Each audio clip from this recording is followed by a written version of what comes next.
porque o presidente do Banco Central, Roberto Campos Neto, participou nessa terça-feira de uma audiência na Câmara dos Deputados e ele foi questionado sobre a possibilidade de intervenção do Banco Central no dólar por conta do valor da moeda aqui no país.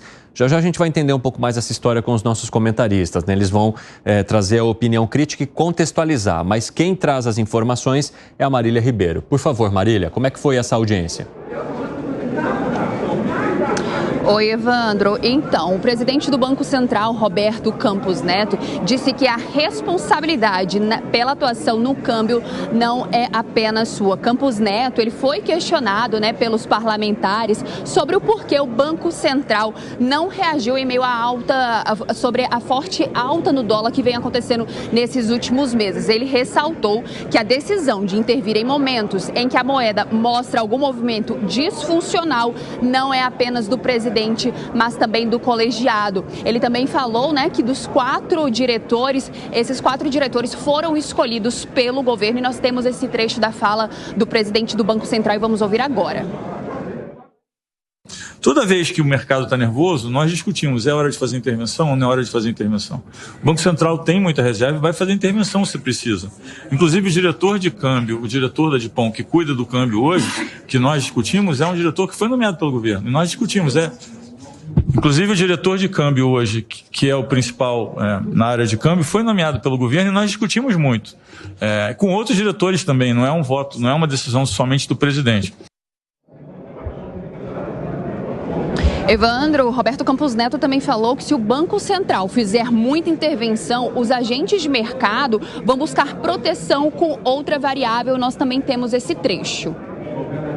Nesses momentos de estresse, nós discutimos fazer intervenção, o tempo todo estamos discutindo. Em alguns dias a gente ficou olhando assim no dia a dia o que a gente poderia fazer de melhor, olhando outras variáveis, olhando se outras moedas estavam sofrendo muito, por que o Brasil estava sofrendo mais, o que estava sendo... Mas assim, é uma decisão de colegiado. O colegiado hoje tem 8 diretores que foram indicados pelo governo atual, que são muito bons e técnicos, que nós discutimos no dia a dia. Então, assim, não houve decisão de intervir no câmbio. Evandro, Roberto Campos Neto, que é o presidente do Banco Central, compareceu aqui em audiência conjunta das comissões de Finanças e Tributação e de Desenvolvimento Econômico da Câmara dos Deputados para poder falar sobre a sua atuação a respeito do câmbio. Essa conversa, essa vinda de Roberto Campos Neto até a Câmara dos Deputados aconteceu por volta das 10 da manhã dessa terça-feira e encerrou por volta de 1 da tarde. Evandro. Obrigado pelas informações, Marília. Bom trabalho para você. Alan Gani, houve ali uma cobrança, então, do Banco Central, né? Por que diante dessa oscilação tão forte do dólar, o Banco Central não tomou nenhuma providência para garantir, então, que esse câmbio fosse mais atrativo aqui para o nosso país? E aí, o presidente do Banco Central diz, olha, há um colegiado que avalia isso, não é uma decisão só minha. Aliás, colegiado que tem integrantes, pessoas indicadas pelo próprio governo. Eles também foram consultados, houve ali um entendimento de que isso não seria necessário agora. O que leva a uma decisão de uma intervenção do Banco Central? E o presidente Campos Neto tem razão ao explicar desta maneira? Então vamos lá, né? O que seria essa intervenção? Basicamente seria colocar dólares à venda, né? Você pode fazer isso através do mercado spot, à vista, então você está vendendo dólares, aumentou a oferta de dólar, o preço da moeda cai, ou por meio de uma operação de derivativo, um tal de swap cambial. Então o Banco Central ele fica vendido em dólares, mais uma taxa favorável, evidentemente, para o mercado e o mercado comprado em CDI. Isso também exerce uma pressão de baixa no dólar. Por que não utilizaram nenhum desses dois mecanismos? Porque o dólar estava muito volátil e a alta do dólar estava muito ligada a expectativas, a falas do presidente, as sinalizações do lado fiscal, de tal maneira que se melhorasse essas expectativas, se o governo desse, como deu, alguma sinalização do lado fiscal, se o presidente parasse de atacar o Banco Central, o dólar naturalmente cairia. Então, não haveria motivo para uma venda das reservas brasileiras, dado que seria algo mais fácil de controlar, controlando essas expectativas, né? Calibrando melhor essas expectativas. É diferente de um movimento mais estrutural, onde o dólar ganha uma força, por exemplo, né? Então, houve uma grande fuga de capitais daqui do Brasil, vai para os Estados Unidos, porque as taxas de juros americanas ficaram muito atrativas, aí o Banco Central joga vendendo dólares, né? Mas aí foi algo mais concreto, mais estrutural. Como estava muito ligado às expectativas, o Banco Central preferiu que as expectativas melhorassem. Que foi, Segré? Eu acho que eles não fizeram isso porque se o Banco Central saísse a vender dólares, como muito bem explicava a Alan, no spot, no mercado do contado, à vista, deveria ser possível, ou teria sido possível, identificar qual era o custo das falas erráticas do presidente. Então, o Banco Central torrou 3 bilhões de dólares. O custo da fala errática do presidente era 3 bilhões de dólares. É isso aí. Então, é melhor dizer, gente, não vendamos dólares, até porque não era um problema de oferta e procura, que é o que puxa o dólar para cima ou para baixo. Era expectativas em função da fala do presidente. Teria sido um erro do Banco Central, porque teria assumido que o custo da fala errática do presidente era essa. Você acha que pode ser essa a estratégia, Fábio Piperno? Olha, primeiro que assim, o presidente, ele, nas várias falas críticas que ele fez em relação ao Banco Central, em momento algum ele foi assertivo no sentido de dizer, eu vou fazer tal coisa, eu vou mexer aqui, eu vou eventualmente fazer alguma mudança brusca. O presidente, não pode. Em momento algum ele disse isso. Não pode. O quê? Ele não pode. O presidente não pode fazer nenhuma mudança na diretoria. Não. É óbvio que ele não pode, mas além de não poder, ele também não disse o seguinte, nada no sentido de, olha, eu vou fazer tal coisa com a economia. Ele não disse isso. Ele falou que vai gastar muito, que não era um problema. Ele não falou que ele vai gastar muito. Ele não disse que ele vai gastar muito. Ele pode até, em algum momento, ter dito que isso não era o problema e tal, mas ele não disse agora, nesse mês aqui, que ele ia gastar muito. Aí que está o negócio. Veja, essa defesa do Banco Central, ela embute algumas coisas curiosas. Por exemplo, se o presidente fizer uma crítica ao Banco Central, e foi importante isso que você salientou, porque por mais crítico que ele possa ser, quando ele diz, por exemplo, se refere ao presidente do Banco Central como esse rapaz, né? Ele já fez isso algumas vezes. Né? Oi? É despectivo. Concordo com você, né? Até uma coisa assim, que ele poderia economizar, não dizer, mas em momento algum isso sinaliza para alguma mudança na economia, porque por mais que ele ache o presidente do Banco Central esse rapaz, ele não pode dar um bico. Ou o presidente do Banco Central vai ficar lá até o final do mandato. O mercado não interpretou dessa forma, não. Então, aí que está o negócio. O mercado não interpretou dessa forma, porque o mercado quer ganhar dinheiro. Não, porque o presidente precisa de um tradutor. Para o mercado entender o que ele está falando. Quando o governo, através do presidente, fala não sei, gastar, investir é a mesma coisa.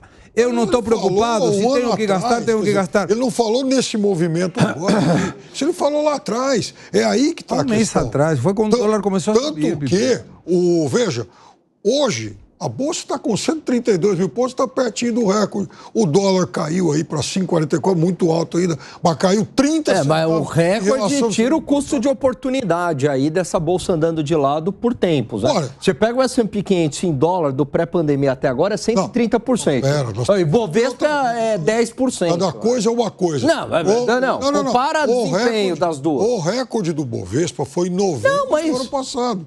Então só está recompondo, Piperno.